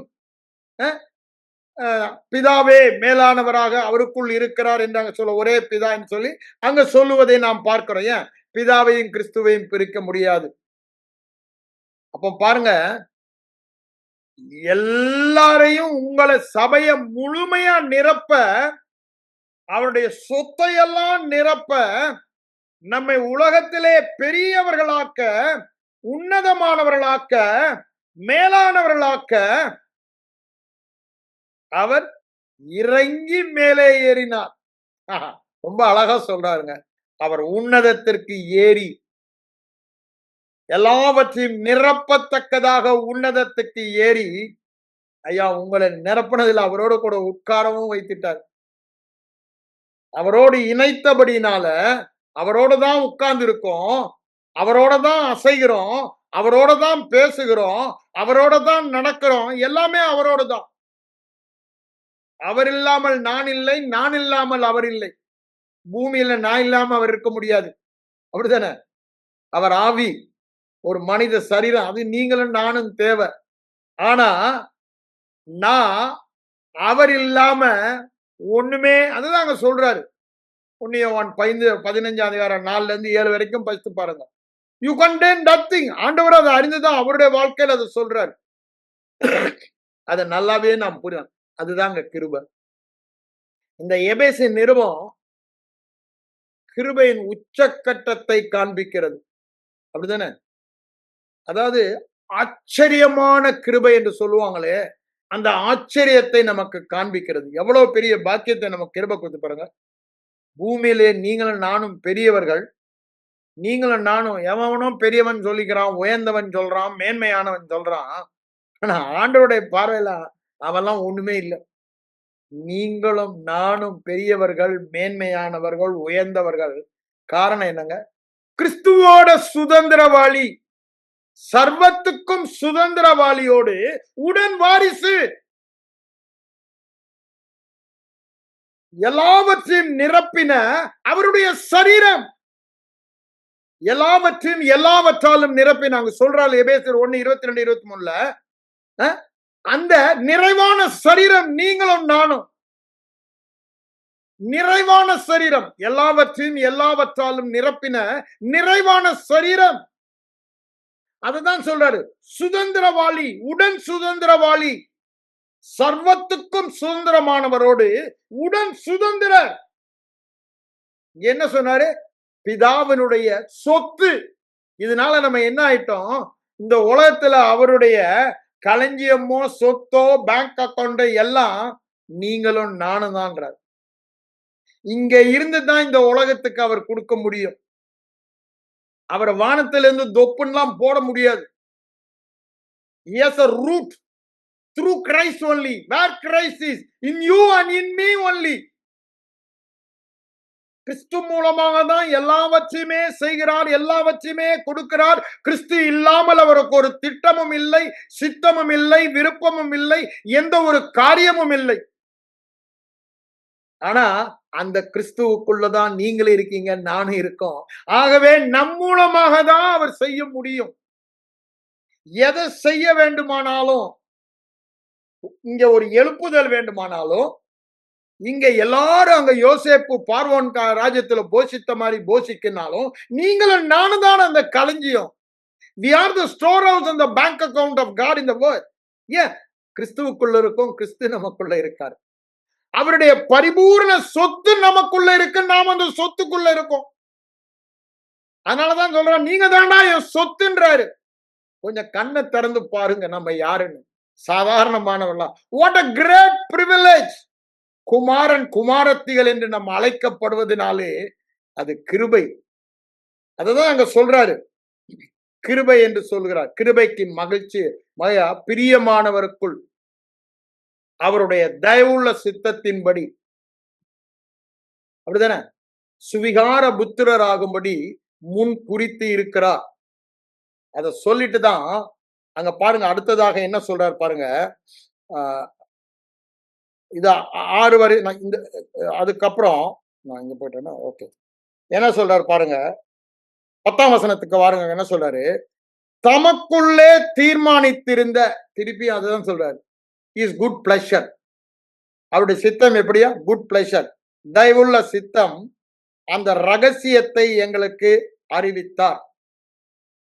காலமா மறந்திருந்த ரகசியம் கிறிஸ்துவுக்குள்ள வைத்து நமக்கு உலக தோற்றத்திற்கு முன்பே தீர்மானிக்கப்பட்டது. உலக தோற்றத்திற்கு முன்பே ஆண்டவருடைய எட்டர்னிட்டியில அடிக்கப்பட்டவர் என்றுதான் வேதம் சொல்லுகிறது. அங்க 1 பேதுரு 1:20 சொல்றாரு.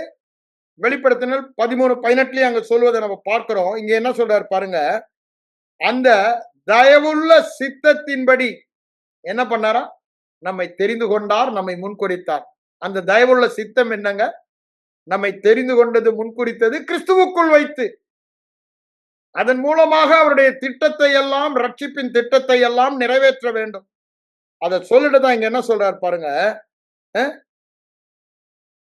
நாங்களும் அவருடைய மகிமைக்கு புகழ்ச்சியாய் இருக்கும்படி, கிறிஸ்துவின் மகிமைக்கு புகழ்ச்சியாய், அதே தான் திரும்பவும் சொல்றாரு. அவருடைய அல்டிமேட் கோல் என்னங்க? உங்களை தெரிந்து கொண்டாரு, என்ன தெரிந்து கொண்டாரு, உங்களை முன்குறித்தாரு, என்ன முன்குறித்தாரு, உங்களை பரிசுத்தம் உள்ளவர்களும் குற்றமற்றவர்களுமாய் தெரிந்து கொண்டாரு, என்னை குற்றமற்றவனும் பரிசுத்தமாக தெரிந்து கொண்டாரு. தேவ குமாரன் குமாரத்திலாக உங்களை முன்குறித்தாரு, என்ன முன்குறித்தாரு. எதற்கு? சகல ஆசீர்வாதங்களோடு இருக்கும்படி, சகல சொத்துக்களோடு இருக்கும்படி, சகல சுதந்திரத்தோடு இருக்கும்படி, அவருடைய வாரிசாய் இருக்கும்படி ஆசீர்வதித்து இருக்கிறார். அதை சொல்லதான் இங்க சொல்றாரு. எதற்கு? அவருடைய கிருபையின் மகிமைக்கு புகழ்ச்சியாக. கிறிஸ்துவின் புகழ்ச்சி எல்லாம் கிறிஸ்து ஒருவருக்கு வர வேண்டும். அதுதான் அவர் ரொம்ப அதான் போன வாரம் நான் உங்களுக்கு அதை சொன்னேன். நான் இந்த நீங்க கிட்டத்தட்ட பாத்தீங்கன்னா 30-40 ஆசீர்வாதங்களை சொல்றாரு. நீங்க தனியா எடுத்து வேதத்திலிருந்து எடுத்து ஒண்ணா சொல்லி, எங்களுடைய கர்த்தராய் இயேசு கிறிஸ்துவின் பிதாவாகிய தேவனுக்கு சோத்திரம் அப்படின்னு ஒண்ணா. ஏன் சோத்திரம்? எங்களை கிறிஸ்துவுக்குள் சகல ஆசீர்வாதங்களினாலும் ஆசீர்வதித்து இருக்கிறபடினாலும் உமக்கு சோத்திரம். குற்றமற்றவனாக, மாசில்லாதவனாக, பரிசுத்தம் உள்ளவனாக என்னை தெரிந்து கொண்டபடியால் உமக்கு சோத்திரம்.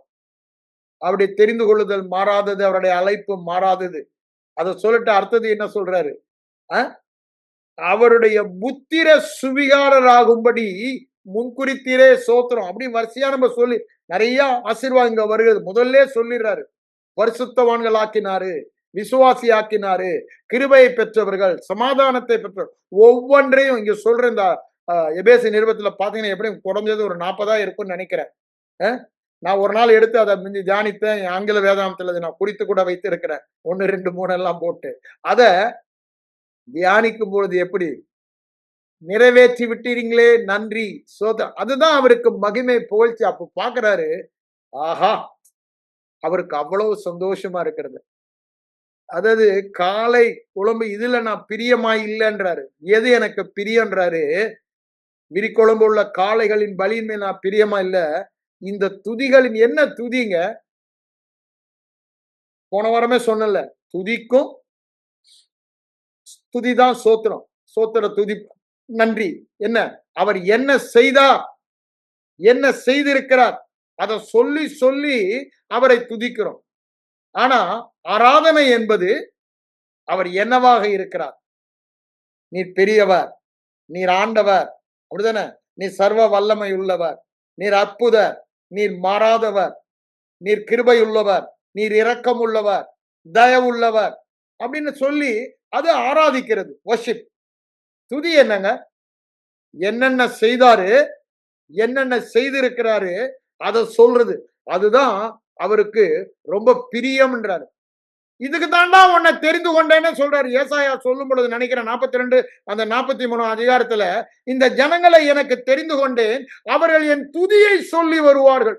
துதினான அவர் செய்தத என்ன ஆசீர்வதித்துட்டாரு, என்ன அவருடைய சாயலுக்கு மாற்றிட்டாரு, என்ன உடன் வாரிசாக்கிட்டாரு. அது என்னங்க? அது அவருடைய செயலை சொல்லி சொல்லி சொல்லி அவரை குஷிப்படுத்துறோம். சொந்தம். ஏன் இயேசுவை மகிமைப்படுத்தும் பொழுதெல்லாம் பிதா ஏன் இவைகள் எல்லாம் கிறிஸ்துவுக்குள் வைத்து நமக்கு நிறைவேற்றினது. அதனாலதான் சங்கீதம் 8:2 கூட என்ன சொல்றாரு? அதுதான் நமக்கு வல்லமைன்றாரு. பவர் பவர் பாலகர் வாயினால் பவர் உண்டு பண்ணினேன் என்றார். எதற்கு? பலிகாரனை அடக்கி போட. அவன் வாய மூட, அவன் திறக்க முடியாது. நீ துதிக்க ஏன் துதி என்பது அவர் செய்துட்டாரு. ஆனா நம்ம செய்யறதெல்லாம் செய்யாத மாதிரி பிச்சை எடுத்துக்கொண்டு இருக்கிறோம். அததான் மாத்த சொல்றாரு. நீ துதிடான்றாரு. துதி என்றால் அவர் செய்த காரியங்களுக்காக அவருக்கு மகிமை செலுத்துவது. அததான் இங்க சொல்றாரு திரும்ப திரும்ப. இங்க அததான் என்ன சொல்றாரு பாருங்க. அவருடைய சித்தத்தின் தயவுள்ள சித்தத்தின் ரகசியத்தை அறிவித்தது மாத்திரமல்ல, அவருடைய மகிமைக்கு புகழ்ச்சியாக அநேகருடைய சோத்திரத்தினால அவருக்கு மகிமை புகழ்ச்சி உண்டாகணும். அததான் என்ன சொல்றாரு, திரும்பவும் சொல்றாரு, அவருடைய பிரியமான சித்தம்னாரு. இங்க என்ன சொல்றாரு? சித்தத்தின் ஆலோசனைக்கு தக்கதாக எல்லாவற்றையும் நடப்பிக்கிற தேவ தீர்மானத்தின்படி திரும்ப சொல்றார், முன்குறிக்கப்பட்டு கிறிஸ்துவுக்குள் சுதந்திரராகும்படி தெரிந்து கொள்ளப்பட்டோம். குமாரனாகும்படி தெரிந்து கொள்ளப்பட்டோம், சுதந்திரனாகும்படி தெரிந்து கொள்ளப்பட்டோம். சுதந்திரர் ஆகும்படி, அதுதான் இங்க சொல்றாரு பாருங்க. தெரிந்து கொள்ளப்பட்டோம், கிறிஸ்துவுக்குள் பிதாவுடைய சுதந்திரராகும்படி தெரிந்து கொள்ளப்பட்டோம். முன்குறித்திருக்கிறாரு, தெரிந்து கொண்டிருக்கிறார், நிறைவேற்றி விட்டார் என்று ரோமர்ல சொல்றார். அப்போ பாருங்க, நம்ம யார் என்பதை இந்த கான்டெக்ட்ல தான் கிறிஸ்துவுக்குள் நீங்களும் நானும் யார் என்பதை நான் ஏற்கனவே உங்களுக்கு வாசித்து சொன்னேன். அப்படித்தானே? பழைய ஏற்பாட்டுல உபாகமத்துல விசேஷமா எடுத்து வரிசையா கடைசி அதிகாரம் 1 அதிகாரத்திலிருந்து வரிசையா சொல்லி கொண்டு வந்தேன். அதுல தானே நீங்க பெரியவர்கள் என்பதை பார்த்தோம், உயர்ந்தவர்கள் என்பதை பார்த்தோம், மேன்மையானவர்கள் என்பதை பார்த்தோம். அவரோடு சொத்து சுதந்திரம் எல்லாம் நாம் தான் பார்த்தோம். அப்புறம் அங்க என்ன சொன்னார்? அவருக்கு சொந்தமானவர்கள் என்று சொல்லுகிறார். பூமியில் உள்ள நிறைய இடத்துல சொல்றாரு. அங்க யாத்திராம் 19 சொல்றாரு, உபாகமம் 7 6ஆம் வசனத்துல சொல்றாரு, 10ஆம் அதிகாரத்துல சொல்றாரு, 14ஆம் எல்லா இடத்துலயும் என்ன சொல்றாரு? நீ தாண்டா என் சொத்து, நீ தாண்டா எனக்கு சொந்தம், நீ தாண்டா என் சொத்து, நீ தாண்டா எனக்கு சொந்தம்னு சொல்றாரு. அப்போ அங்கேயே நம்ம அவருடைய சொத்தா தெரிந்து கொண்டார். அவருடைய சொத்துன்னு சொல்லும் போது நிறைய வார்த்தையை சொல்றாரு. அப்படிதானே? அலங்காரமான கிரீடம், ராஜம் முடி, அப்படிலாம் சொல்றாருல்ல. நிறைய என் கண்மணி, பாருங்க, அவ்வளவு விசேஷம். என் கண்மணி, நீ ராஜ முடி, அலங்காரமான கிரீடம் எல்லாம் யார குறித்து சொல்றாரு? கிறிஸ்துவுக்குள் நாம் இருக்கிறதுனால நம்மை குறித்து அவர் சொல்லுகிறாரு. அங்க ஒண்ணு எனக்கு ரொம்ப பிடிச்ச வசனம் அடிக்கடி உங்களுக்கு சொல்லுவேனே. 26:19 சொல்லுவேனே உபாகமத்துல என்ன? புகழ்ச்சியிலும் மகிமையிலும் கீர்த்தியிலும் சிறந்தவர்கள் நாம் யாருங்க? எல்லா பகுதியிலும் சிறந்தவர்கள். என்னை விட சிறந்தவன் உலகத்துல ஒருத்தனும் இல்லைன்னு சொல்ற அளவுக்கு கிறிஸ்துவுக்குள் வைத்து கிறிஸ்துவனுடைய அந்த சிறந்த தன்மையை எனக்கு கொடுத்து விட்டார். நீங்க எது எடுங்க, ஞானமோ புத்தியோ அறிவோ அப்படிதானே, சொப்பனங்களை சொல்லுதோ, அந்த எல்லாவற்றிலும் நான் சிறந்தவனாய் இருக்கும்படி என்னை கிறிஸ்துவுக்குள் வைத்து கிறிஸ்துவை எனக்குள் வைத்து விட்டார். அங்கெல்லாம் பழைய ஏற்பாடுல தானியலுக்கோ யோசேப்புக்கோ அதெல்லாம் பாக்கியம் கிடைத்ததுன்னா it's not a permanent one. நமக்கு பெர்மனன்ட் ஒன். அதனாலதான் அங்க என்ன சொல்றாரு கொலைசியர்ல, பூரண அறிவடையும்படிக்கு தன்னை சிருஷ்டித்தவருடைய சாயல் அந்த சாயலில் இருக்கும். அந்த பூரண அறிவடைய வேண்டும். எல்லா பூரண நிச்சயத்தின் ஐஸ்வர்யத்தோடு நீங்கள் அதை அறிய வேண்டும் என்று விரும்புகிறேன் என்று பவுலடிகளார் சொல்றார். பூரண அறிவு எதை பொறுத்துங்க? அவருக்கு எப்படி இருக்கோ அது எப்ப வரும்? நீ வேத வசனம் தான் எழுதி கொடுத்துட்டாரு. அதை தியானிக்கும் பொழுதுதான் அந்த வெளிப்பாடு வரும். அப்படிதானே? அப்பதான் அந்த அண்டர்ஸ்டாண்டிங் வரும். உம்முடைய வசனம் பிரசித்தம் வெளிச்சம் தந்து அந்த ஞான அந்த அண்டர்ஸ்டாண்டிங்கை எனக்கு தரும். அந்த பூரண அறிவை எனக்கு தரும். அது சும்மா தொப்புன்னு உள்ள போ, அது ஏற்கனவே ஆவியில் இருக்குங்க. அதை நான் தியானிக்கும் பொழுதுதான் அதை வெளியே கொண்டு வர. அதான் சொல்றாரு, உம்முடைய வசனம் வேத வசனம் பிரசித்தம் வெளிச்சம் தந்து. நான் சொன்னேன்ல, அது ஒளியை நமக்கு ஜீவ ஒளியை கொடுக்கிற ஜீவ வசனம். எந்த it has the power in it to show. வார்த்தை என்ன சொல்லுது அதை தானே பார்க்கணும். அந்த வார்த்தையில் உள்ளது எனக்கு காண்பிக்க அதை நான் தியானிக்கணும். தியானிக்கும் போது அதை விசுவாசிக்கிற வல்லமை வருகிறது. அதுதான் விசுவாசம்ன்றோம். அதை விசுவாசிக்கும் பொழுது அந்த வார்த்தையில் உள்ள காரியங்கள் உயிர் பெற்று ஜீவன் பெற்று என் வாழ்க்கையில மகிமையாக வெளிப்படுகிறது. மாம்சம் எல்லாம் அந்த மகிமையை காண முடியும். அப்படின்னு என்ன, ஐம்புலன் அறிவுனால இந்த வசனத்தில் உள்ள மகிமைய என் வாழ்க்கையில காண்பிக்கும் பொழுது அவருக்கு மகிமையும் புகழ்ச்சியும் கீர்த்தியும் உண்டு பண்ணுகிறார் என்று சொல்லுகிறார். அதை தான் பார்க்கிறோம். நாம் எல்லாவற்றிலும் சிறந்தவர்கள், மகிமையிலும் புகழ்ச்சியிலும் கீர்த்தியிலும் எல்லாவற்றிலும் தனித்தன்மை வாய்ந்தவர்கள். ஒருத்தம் கூட எனக்கு நிக்க முடியாது. அசாதாரணமானவர்கள், அற்புதமானவர்கள், அதிசயமானவர்கள், தேவனுடைய தேவனுடைய சொத்து சம்பத்து, அவருடைய எல்லாவற்றுக்கும் உரிமைக்காரன் நான் தான். இப்போ பூலோகத்துல சொத்துக்கு உரிமைக்காரன். கொஞ்சம் யோசித்து பாருங்க. அவருடைய சொத்து அன்புங்க, அந்த அன்புக்கு உரிமைக்காரன். ஆனா அதை எடுத்து நான் உபயோகப்படுத்தலையே. அதை பூட்டி வச்சுட்டு பிச்சைக்கார மாதிரில வாழ்ந்த அந்த அன்பை எடுத்து உபயோகப்படுத்தணும். அந்த விசுவாசத்தை எடுத்து உபயோகப்படுத்தணும். அப்படிதானே? அவருடைய சாந்த குணத்தை எடுத்து அதுக்கு உரிமைக்காரன் நானு. வெளிச்சத்தின் பிள்ளைகள் அதை எடுத்து உபயோகப்படுத்தணும்.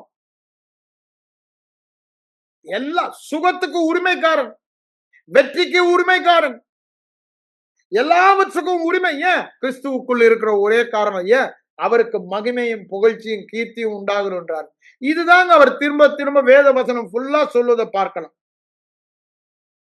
எனக்கு இந்த மூத்த சகோதரர் என்ன பண்ணார்? இந்த உலகத்தில் உள்ள மூத்த சகோதரர் மாதிரி இல்ல. இதுதானே? அவரோட உடன் வாரிசு ஆயிட்டோண்டே, நான் பெரியவன்டா, எனக்கு பெரிய ஷேர் உனக்கு சின்ன ஷேர்னு சொல்லல. அவரு என்ன சொல்றாரு? எனக்கு உரியதெல்லாம் நீ வச்சுக்கடான்ட்டாரு. கொஞ்சம் யோசிச்சுப்பா. கொஞ்சம் எனக்கு உரியதெல்லாம் உனக்கு தந்துட்டேன்டான்றாரு. You take anything you want. இது இல்ல அது இல்லன்னு சும்மா நீ சொல்லவே வேணாம். நீ இனி கர்ஸ் பிரேக்கிங், டெலிவரன்ஸ், ஹீலிங் இதுக்கெல்லாம் தேவையே இல்ல. You are already have it. எனக்கு உரியது தானே அதெல்லாம். ஆசீர்வாதம் எனக்கு உரியது. அப்புறம் என்ன போய் அது தந்துட்டேன், அப்புறம் என்ன கேஷ் பிரேக்கிங் பண்ற? நான் உன்னை ஏற்கனவே விடுதலை ஆக்கி நான் உனக்குள்ள எனக்கு அப்புறம் என்ன நீ விடுதலை தேவை இல்லைன்றாரு. இதை அறியாத ஜனங்க தான் அதுல வாழ்றனால இந்த ஊழியங்கள் எல்லாம் இன்னைக்கு தேவையா இருக்குது. டெலிவரன்ஸ் மினிஸ்ட்ரி அப்படின்னு, ஹீலிங் மினிஸ்ட்ரி எல்லாம். இத அறிந்த ஜனங்க, தங்கள் தேவனை அறிந்த ஜனங்கள் திடன் கொன்று அதற்கேற்றபடி அரும் பெரும் காரியங்களை செய்வார்கள். தானியேல் சொல்றான் 11:32 அங்க பாருங்க. அப்ப பாருங்க, இது ஒண்ணே ஒண்ணுதான். சத்தியத்தையும் அறிவீர்கள், அதுதானே சொல்றாரு. அவன் என் நாமத்தை அறிந்திருக்கிறபடியால் உயர்ந்த அடைக்கலத்திலே வைப்பேன் என்று சொல்லுகிறார். அறிந்தவர்களுக்கும் அறியாதவர்களுக்கும் வித்தியாசத்தை காண்பிக்கிறாரு. அத நம்ம கையில கொடுத்துட்டாருங்க.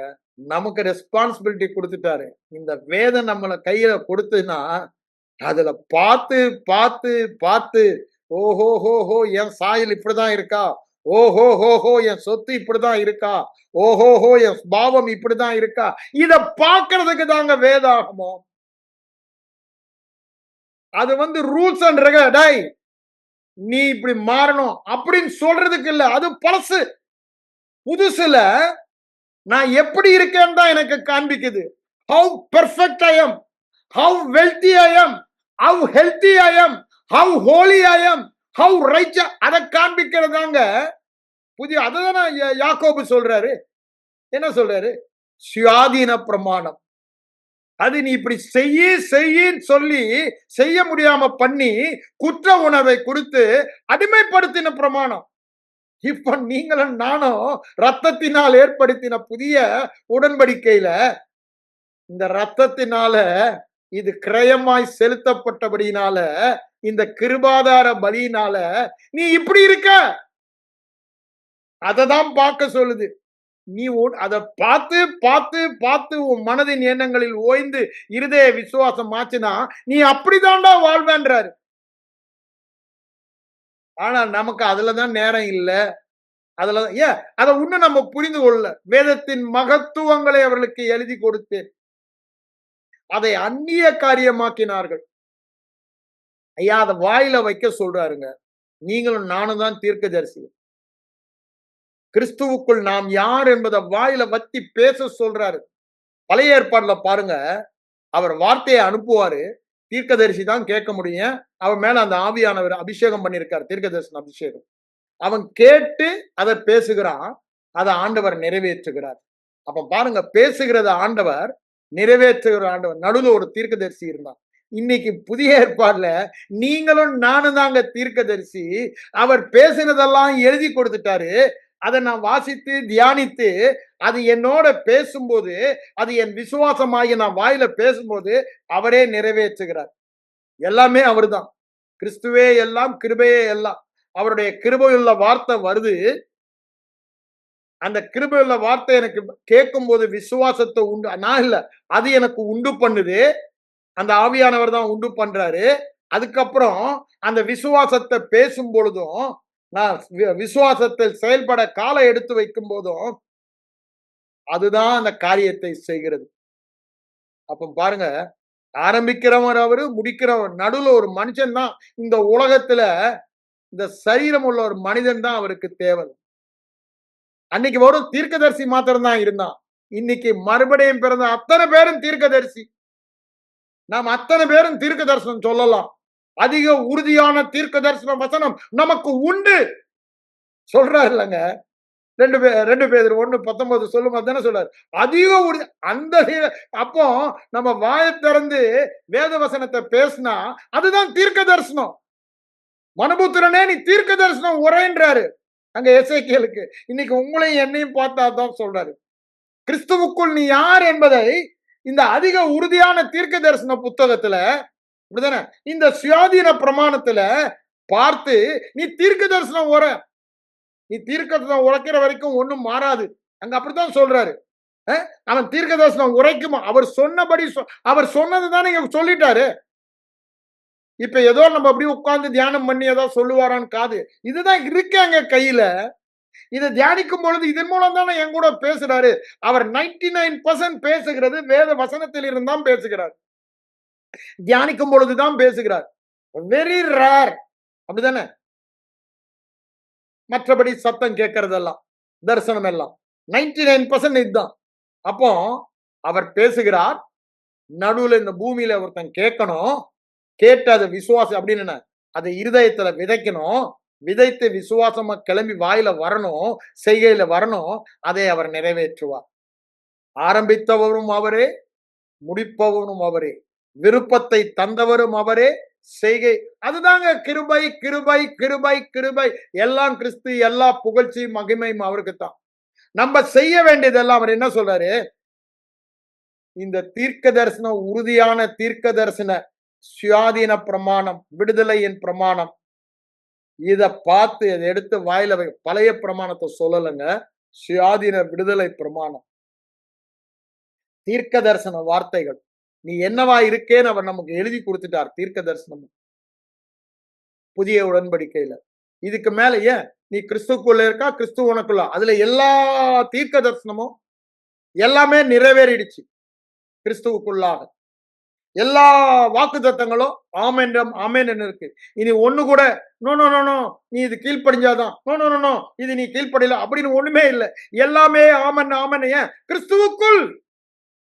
அததான் அவர் அங்க சொல்றாருங்க.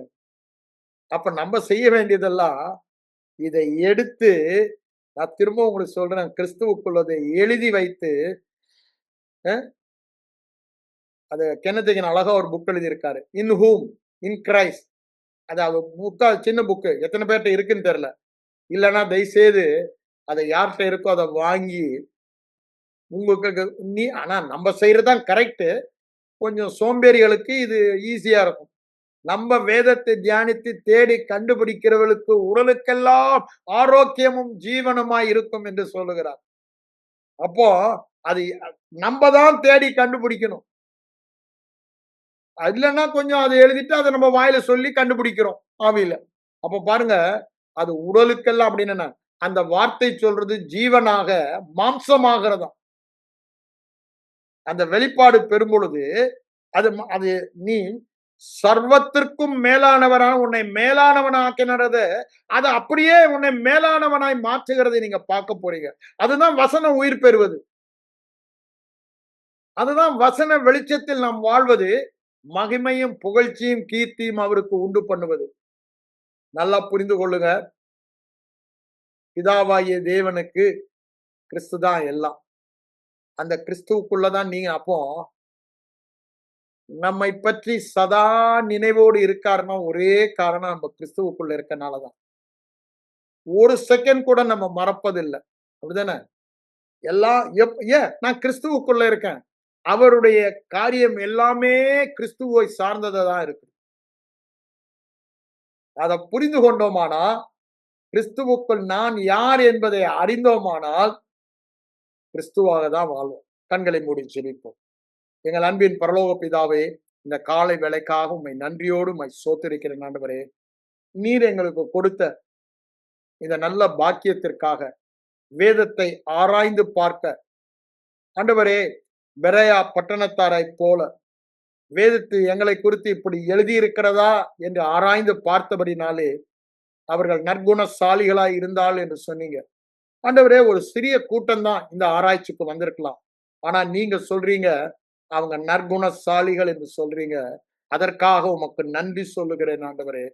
ஆண்டவரே, அதை நாங்க ஆராய்ந்து பார்க்கும் பொழுது எங்க இருதயத்துல அனல் வெளிச்சத்தை நீங்க உண்டு பண்ணுறீங்கன்னு சொல்றீங்க. இப்பொழுது இந்த வசனத்தை கேட்கிற ஒவ்வொரு இருதயத்திலும் அந்த வெளிச்சத்தை, அந்த அனலை நீங்க உண்டு பண்ணுகிறபடியால், அனல் மூட்டி எழுப்புகிறபடியால், அவர்களுக்குள் இருக்கிறதை வாழ்க்கையில் நிஜமாக்க நீர் அனல் மூட்டி அதை உயிரூட்டுகிறபடியால் உமக்கு நன்றியோடு சோத்திருக்கிறோம். இந்த வார்த்தையை கேட்கிற ஒவ்வொருவரும் உம்முடைய வார்த்தையின்படி உம்முடைய சர்வத்துக்கும் சுதந்திரவாளியாகிய உடன் வாரிசாக வாழ்வார்களாக என்று சொல்லி வாழ்த்தி ஜெபிக்கிறேன். இயேசுவின் மூலம் ஜெபம் கேளும் பிதாவே, ஆமென்.